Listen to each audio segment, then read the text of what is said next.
하나님의 말씀은 창세기 28장 10절에서 22절의 말씀을 교독하겠습니다. 야곱이 브엘세바에서 떠나 하란으로 향하여 가더니 그곳에 이르러는 해가 진지라 거기서 유숙하려고 그곳에 한 돌을 가져다가 베개로 삼고 거기 누워 자더니 꿈에 본즉 사닥다리가 땅 위에 서 있는데 그 꼭대기가 하늘에 닿았고 또 본즉 하나님의 사자들이 그 위에서 오르락내리락 하고 또 본즉 여호와께서 그 위에 서서 이르시되 나는 여호와니 너의 조부 아브라함의 하나님이요 이삭의 하나님이라. 내가 누워 있는 땅을 내가 너와 내 자손에게 주리니 내 자손이 땅의 띠끌같이 되어 내가 서쪽과 동쪽과 북쪽과 남쪽으로 퍼져나갈지며 땅의 모든 족속이 너와 내 자손으로 말미암아 복을 받으리라. 내가 너와 함께 있어 내가 어디로 가든지 너를 지키며 너를 이끌어 이 땅으로 돌아오게 할지라. 내가 내게 허락한 것을 다 이루기까지 너를 떠나지 아니하리라 하신지라. 야곱이 잠이 깨어 이르되 여호와께서 과연 여기 계시거늘 내가 알지 못하였도다. 이에 두려워하여 이르되 두렵도다 이곳이여 이것은 다름 아닌 하나님의 집이요 이는 하늘의 문이로다 하고 야곱이 아침에 일찍 일어나 베개로 삼았던 돌을 가져다가 기둥으로 세우고 그 위에 기름을 붓고 그곳 이름을 베델이라 하였더라. 이 성의 옛 이름은 루스더라. 야곱이 서원하여 이르되 하나님이 나와 함께 계셔서 내가 가는 이 길에서 나를 지키시고 먹을 떡과 입을 옷을 주시어 내가 평안히 아버지 집으로 돌아가게 하시오면 여호와께서 나의 하나님이 되실 것이요 22절 내가 기둥으로 세운 이 돌이 하나님의 집이 될 것이요 하나님께서 내게 주신 모든 것에서 10분의 1을 내가 반드시 하나님께 드리겠나이다 하였더라. 아멘. 형 에서의 위협을 피하고 신붓감을 구할 목적으로 야곱은 머나먼 길을 떠나야 했습니다. 그렇게 도망치듯이 빠져나온 고향집을 뒤로하고 내일을 기약할 수 없는 처량한 방랑이 시작이 되었습니다. 얼마나 많이 걸었을까요? 야곱의 인생에 칠흑같이 어두운 밤이 찾아왔습니다. 얼마나 고단했을까요? 야곱은 자기의 겉옷을 벗어서 이불을 삼았습니다. 돌을 취해서 베개를 삼고 누웠습니다. 너무 고된 하루였습니다. 참 궁금합니다. 홀로 인생의 길을 걸어가는 야곱의 마음은 어떤 마음이었을까요? 칠흑같이 어두운 밤, 너무 고된 하루를 보내고 노숙하기 위해서 돌을 베고 누운 야곱의 마음에는 어떤 생각이 지나갔을까요? 아마 이런 생각이 지나가지 않았나 싶습니다. 팥죽 한 그릇으로 장자의 명분을 얻은 승리감,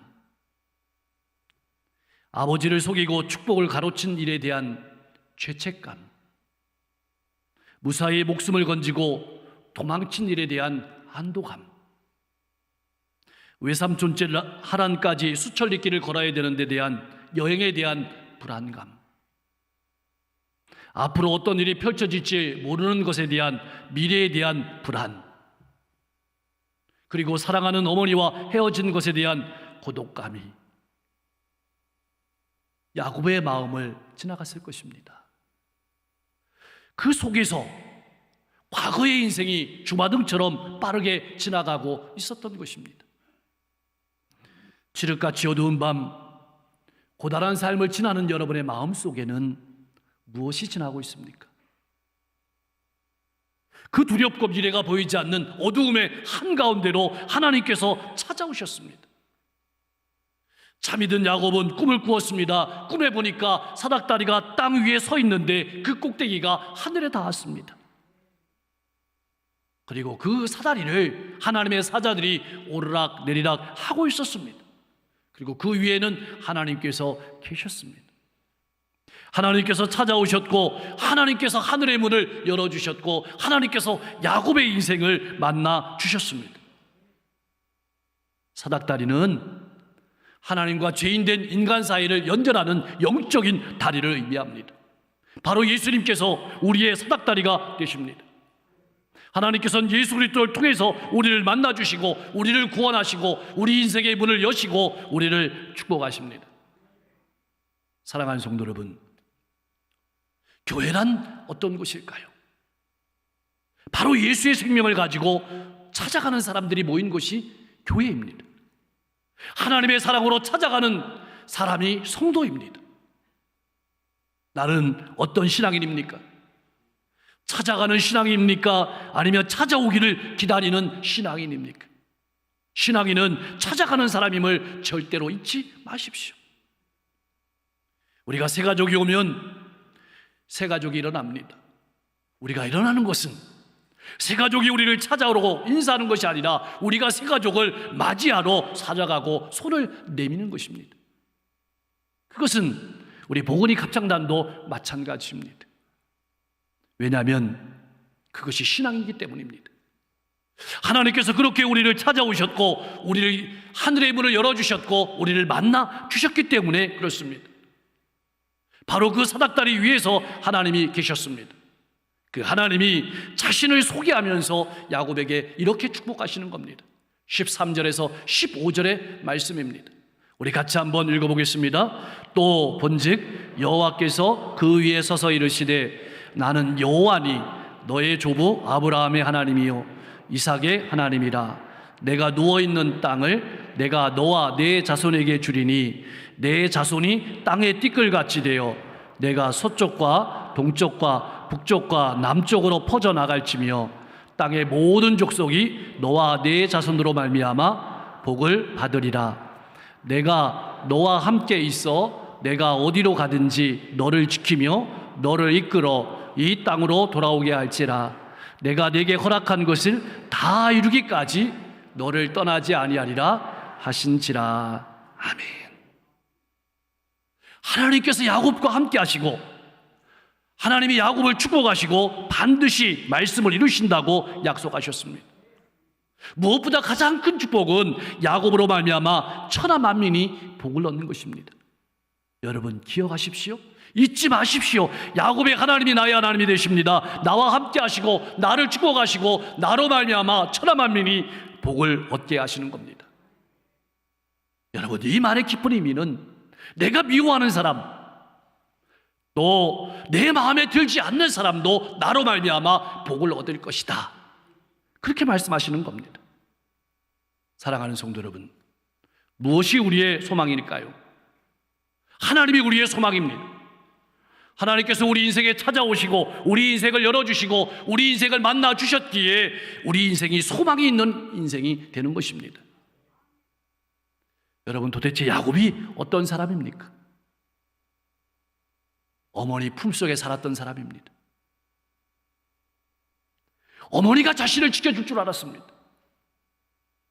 그러나 그렇게 자신을 사랑했던 어머니도 그의 인생을 책임져 주지 못했습니다. 어머니가 나쁘다는 말이 아닙니다. 사람의 한계가 그렇다는 것입니다. 또한 야곱은 나그네였습니다. 빈털털이었습니다. 미래가 보이지 않는 사람입니다. 한마디로 소망이 없는 사람이 야곱이었습니다. 그런 빈털터리고 미래가 보이지 않는 사람을 누가 찾아오겠습니까? 그런데 말입니다. 그 인생의 한가운데로 하나님께서 찾아오셨습니다. 왜 찾아오신 걸까요? 야곱과 함께 하시기 위해서입니다. 야곱을 통해서 천하 만민을 구원하시기 위해서입니다. 이것이 우리 인생의 가장 큰 축복임을 잊지 마십시오. 여러분 우리가 힘이 있어서 혹은 물질이 넉넉해서 소망이 있는 것이 아닙니다. 하나님께서 나를 찾아오시고 하나님께서 나와 함께 하시고 하나님이 나를 지키시고 포기하지 않으시기에 내 인생이 소망이 있는 것입니다. 야곱은 꿈을 꾸고 깜짝 놀랐습니다. 왜 놀랐을까요? 하나님은 브엘세바에만 계신 분이 아니었기 때문입니다. 당시의 사람들은 지역신으로만 믿었습니다. 그런데 하나님은 지역에만 계신 분이 아니었습니다. 하나님께서는 야곱의 모든 삶의 현장 한가운데 함께 하셨습니다. 여러분, 이 말은 이런 뜻입니다. 우리가 살고 있는 가정, 우리가 다니는 직장, 우리가 다니는 학교가 그냥 단순한 곳이 아니라는 것입니다. 그저 밥을 먹고 돈을 벌고 또는 배우기 위한 장소만이 아니라는 것입니다. 그 장소는 하늘의 문이 열리는 장소고, 하나님이 우리를 만나주시는 장소고, 하나님의 뜻이 이루어지는 장소고, 하나님의 역사가 이루어지는 장소입니다. 많은 사람이 하나님의 음성이 잘 들린다고 특정한 장소를 찾아가는 사람들이 많이 있습니다. 그러나 하나님은 어떤 분이십니까? 특정한 장소에만 계신 분이 아닙니다. 아무리 훌륭한 건물이라도 하나님이 계시지 않으면 그 건물은 한낱 건물에 지나지 않습니다. 또한 우리의 인생에 아무 소망이 없고 빈털터리일지라도 우리의 마음에 하나님을 모시면 우리의 몸이 거룩한 성전이 되는 것입니다. 따라서 성도는 자신이 하나님의 거룩한 성전임을 깨달아서 자신을 깨끗하게 하고 정결하는 일에 힘써야 합니다. 남을 비난하고 마음으로 비교하고 원망하면은 내 자신만 더럽히는 것이 아니라 하나님의 성전을 더럽히는 행위입니다. 생명의 말을 하고 축복의 말을 하고 성전을 깨끗하게 하고 건강하게 세워나가시는 여러분과 제가 될 수 있기를 소망합니다. 야곱은 두려웠습니다. 근데 두려움이 달라졌습니다. 어젯밤 자기 전까지만 하더라도 야곱에게는 큰 두려움이 있었습니다. 그것은 미래에 대한 두려움이었고 또 하나는 형 에서에 대한 두려움이었습니다. 그런데 하나님을 만나고 난 후에는 두려움이 바뀌었습니다. 하나님에 대해 진정으로 두려워하는 마음을 가지게 되었습니다. 여러분, 이거 아십니까? 하나님을 두려워하면 사람을 두려워하지 않게 됩니다. 그런데 사람을 두려워하면 하나님을 두려워하지 않게 됩니다. 왜 우리가 인생의 길을 걸어가면서 속이고 감추고 두려워하는 것일까요? 그것은 정말로 두려워야 될 하나님을 제대로 알지 못하기 때문입니다. 자, 하나님께서 야곱을 만나주시자 야곱의 인생에 놀라운 변화가 생겼습니다. 바로 야곱의 인생에 소망이 생긴 것입니다. 기억하십시오. 아무리 환경이 어두워도 소망이 있는 인생과 아무리 환경이 좋아도 소망이 없는 인생은 다릅니다. 우리가 잊지 말아야 될 것은 우리가 힘이 있어서 소망이 있는 것이 아닙니다. 하나님이 우리와 함께 하시고 우리를 포기하지 않으시기에 소망이 있는 것입니다. 여러분은 하나님이 찾아오시고 만나주시고 함께 하시는 하나님의 자녀임을 잊지 마십시오. 잠에서 깨어난 야곱은 이제 하나님의 말씀 앞에 결단하며 서원했습니다. 여러분, 이 말이 무슨 뜻일까요? 하나님을 만나고 하나님의 말씀을 듣고 자신의 삶을 재조명했다는 뜻입니다. 자신의 삶을 재조정했다는 뜻입니다. 야곱은 세 가지를 서원하며 결단했습니다. 일평생 하나님만 섬기겠습니다. 두 번째로는 하나님의 집을 세워서 예배하는 신앙인, 예배하는 인생이 되겠습니다. 세 번째로는 내 모든 것이, 내 인생이 하나님의 것임을 인정하며 11조를 드리겠습니다. 여러분, 무슨 뜻일까요? 이 말의 의미는 야곱은 이제까지 빼앗는 자로 살았습니다. 남을 아는 자로 살았습니다. 야곱이란 이름의 뜻이 뒷발꿈치를 잡는 자입니다. 남의 것을 빼앗고 자기 자신만을 아는 자에서 이제는 주는 자로 살아가겠다. 하나님을 아는 자로 살아가겠다. 이렇게 결단한 것입니다. 나의 결단은 무엇입니까? 어떤 일이 있어도 하나님만 섬기겠습니까? 여러분 자신을 깨끗하게 하고 거룩하게 하며 축복의 통로로 살아가시겠습니까? 여러분의 인생을 하나님의 것으로 인정하며 나누며 헌신하며 살아가겠습니까? 사랑하는 성도 여러분, 말씀을 요약하며 정리합니다. 첫째로, 구원은 하나님께 있습니다. 소망은 하나님께 있습니다. 지금까지 야곱은 인간적인 깨와 생각으로 살아왔습니다. 열심히 살아왔습니다. 그러나 그 결과가 어떻습니까? 패배자입니다. 도망자입니다. 나그네입니다. 미래가 없는 자였습니다. 그런데 하나님께서 야곱을 찾아오셨습니다. 사닥다리를 놓아주시고 야곱을 만나주셨습니다. 그래서 야곱의 인생에 소망이 생긴 것입니다. 사랑하는 성도 여러분, 우리가 믿는 하나님은 어떤 하나님이십니까? 말씀하시는 분입니다.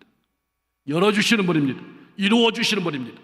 무엇보다도 편노나무가 가득한 루스라는 땅이 하나님의 거룩한 전인 베델이 되었습니다. 그리고 별 볼 일 없던 돌멩이가, 돌덩어리 하나가 하나님의 거룩한 기둥이 되었습니다. 제단이 되었습니다. 그리고 별 볼 필요 없던 도망자요, 미래가 없던 야곱이 특별한 하나님의 사람으로 변한 장소가 바로 베델입니다. 그렇게 만들어주시는 분이 바로 우리가 믿는 하나님입니다. 그 하나님께서 나에게 찾아오셔서 약속하신 말씀이 하나님의 말씀인 성경입니다. 그러므로 성도는 어떠한 절망적인 상황을 만날지라도 하나님의 약속을 굳게 믿고 힘차게 일어나야 합니다. 그 약속을 의지하고 앞날을 바라보고 하나님께서 세우시는 축복의 통로가 되는 것이 우리가 나아가야 될 길입니다. 그러한 축복의 주인공들이 다 되실 수 있기를 주님의 이름으로 간절히 축복합니다. 둘째로, 교회는 하나님의 축복이 흘러가는 곳입니다. 교회는 성도가 모인 곳입니다. 성도가 어떤 사람입니까? 과거에 아파하고 신음하고 방황하는 것이 아니라 하나님의 말씀에 응답하고 결단하며 소망을 가지고 나가는 사람이 성도입니다. 그래서 하박국 선지자는 이렇게 결단하며 노래했습니다. 하박국 3장 17절에서 18절 말씀인데요, 함께 고백하겠습니다. 비록 무화과 나무가 무성하지 못하며 포도나무에 열매가 없으며 감람나무에 소출이 없으며 밭에 먹을 것이 없으며 우리의 양이 없으며 외양간에 소가 없을지라도 나는 여호와로 말미암아 즐거워하며 나의 구원의 하나님으로 말미암아 기뻐하리로다. 아멘. 사랑하는 성도 여러분, 교회는 어떤 곳일까요? 또 교회는 어떤 곳이 되어야 할까요? 교회는 도전과 결단이 일어나는 곳입니다. 헌신이 일어나는 곳입니다. 왜 교회가 이 시대의 소망입니까? 하나님의 축복이 흘러가는 곳이기 때문입니다. 세 번째로, 그렇다면 우리는 어떻게 살아야 될까요? 하나님과 교제하며 관계하며 살아야 합니다. 베델의 경험을 통해서 야곱의 인생은 어떻게 바뀌었을까요? 두려움의 인생에서 소망의 인생으로 바뀌었습니다. 의미가 없어 보이던 인생이 활기찬 인생으로 바뀌었습니다. 그러나 가야 할 길이 많이 남아 있었습니다. 야곱은 그 후로도 계속해서 인간의 꾀나 지식에 의지했습니다. 결국 하나님께서는 분이엘에서 그를 다시 만나서 그의 황도뼈를 치셨습니다.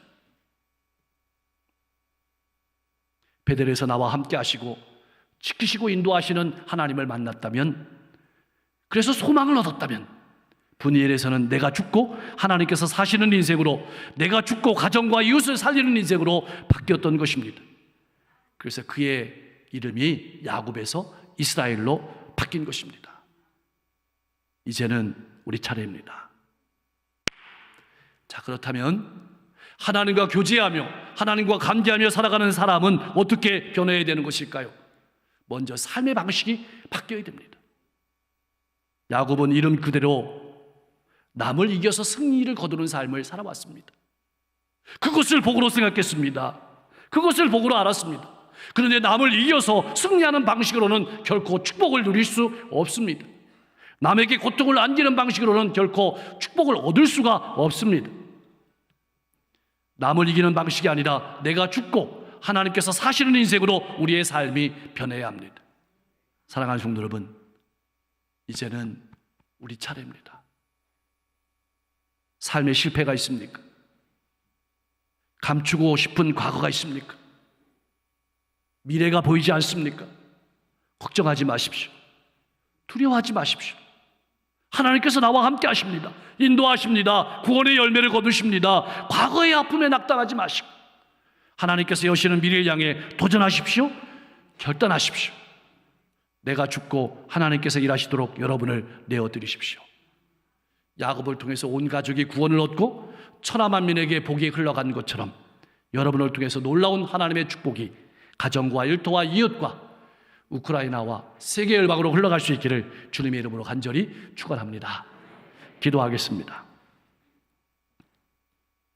예수 그리스도 안에서 하나님께서 소망 없는 나를, 미래가 보이지 않던 나를 찾아오시고 함께 하시고 포기하지 않으시기에 내 인생이 소망이 있음을 알게 하시고 나도 예수의 생명을 가지고 영혼들을 향해 나아가는 삶이 되게 하옵소서. 야곱이 결단하며 나갔던 것처럼 나도 자신을 거룩한 성전으로 깨끗하게 하며 나의 삶을 하나님께 드리며 나누며 헌신하는 삶을 살아가게 하여 주시옵소서. 다른 사람을 이겨 승리하는 삶이 아니라 나를 희생해서 다른 사람을 살리는 하나님이 원하시는 삶을 살아가게 하여 주옵소서. 그래서 하나님의 축복이 나를 통해 가정과 일터와 이웃과 민족으로 흘러가게 하옵소서. 강릉 세계 합창 대회가 은혜 가운데 진행 중에 있습니다. 남은 일정 가운데도 함께해 주시고 출전하는 이들을 지켜 주옵소서. 우크라이나 복인학 합창단 하나님 가는 곳마다 평화와 번영을 노래할 때 우크라이나를 기억하시고 오석기 전쟁이 그쳐지고 회복되게 하시고 번영하게 하여 주옵소서. 스웨인 합창대회 폐막 음악 축제를 통해서 다시 한번 뜨겁게 평화를 노래하는 시간 되게 하시고 이번 주에 있을 3.1교회 지역 선교를 통해서 이 지역의 수많은 영혼이 구원을 얻고 교회가 든든히 세워지고 지역이 복음으로 밝아지게 하옵소서. 교육부 여러 행사를 통해서 다음 세대가 든든히 서게 도와주시며 하나님을 알아가고 인격적으로 만나는 시간이 되게 하옵소서. 세계가 평화하게 하시고 기근과 재해가 회복되게 하시고 장마의 피해가 없게 인도해 주시며 특별히 성도들의 사업장과 직장을 지켜 주옵소서. 우리 성도들의 가정이 날마다 웃음꽃 피는 행복한 가정이 되게 하시고 자녀들의 앞길을 하나님 활짝 열어 주옵소서. 육신의 질병으로 마음의 외로움과 고통으로 또 관계의 아픔으로 고통하는 모든 이들 하나님 기억하실 때 질병을 깨끗하게 치유하여 주시옵소서. 마음의 외로움이 상처가 치유되게 하여 주시옵소서. 인생의 새로운 장이 열리게 하여 주옵소서. 이 지역과 민족과 세계 열방을 이끌어가는 위정자들이 하나님을 두려워하고 국민을 존경하는 정치를 할 수 있도록 역사해 주시며 오늘도 한 영혼 한 영혼의 소중함을 품고 복음을 들고 나아가는 선지자님들의 발걸음을 통해서 수많은 영혼이 주님께 돌아올 수 있도록 인도해 주시옵소서. 예수님의 이름으로 간절히 기도하옵나이다.